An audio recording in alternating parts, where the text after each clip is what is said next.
A man who recently returned from a coronavirus hotspot overseas is now holed up at his parents' home in Rancho Bernardo. He's been fighting to get tested, and we just learned his request has been rejected.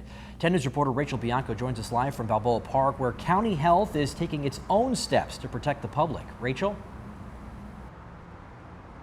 Hi, Derek. Yeah, precautions against the coronavirus are in place all over the county and the city. These hand washing stations are now up all over Balboa Park and other areas where the homeless gather. The traveler who contacted us is also doing what he can to limit possible exposure, but he says the lack of guidance has been concerning.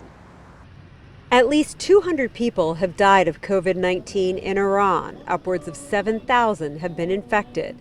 The traveler, who doesn't want to give his name, has been out of Iran for 8 days. He isn't showing any symptoms, but he still wants peace of mind. I'm coming from a level 3 country. They have us listed as level 3 people. It's like South Korea, Italy, China, and Iran. They're all level 3. He said he contacted his healthcare provider before returning to the States and was referred to the CDC website.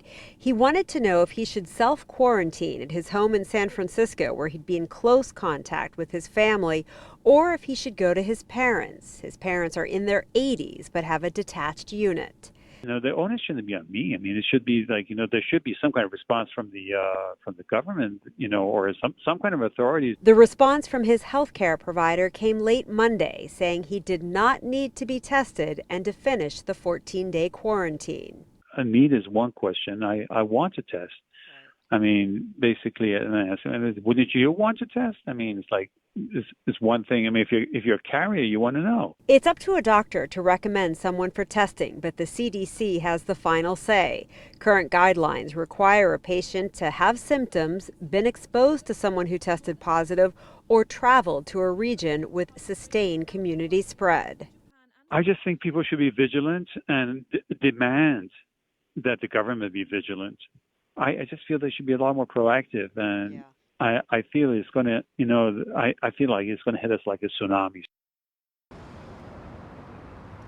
And again, you'll see more of these hand washing stations around the city. The county health department has the ability to run tests in a local lab, but presumptive positive tests must still be confirmed by the CDC. As of Friday, the county had 400 testing kits. More are expected to arrive sometime this week. Reporting live in Balboa Park, Rachel Bianco, 10 News.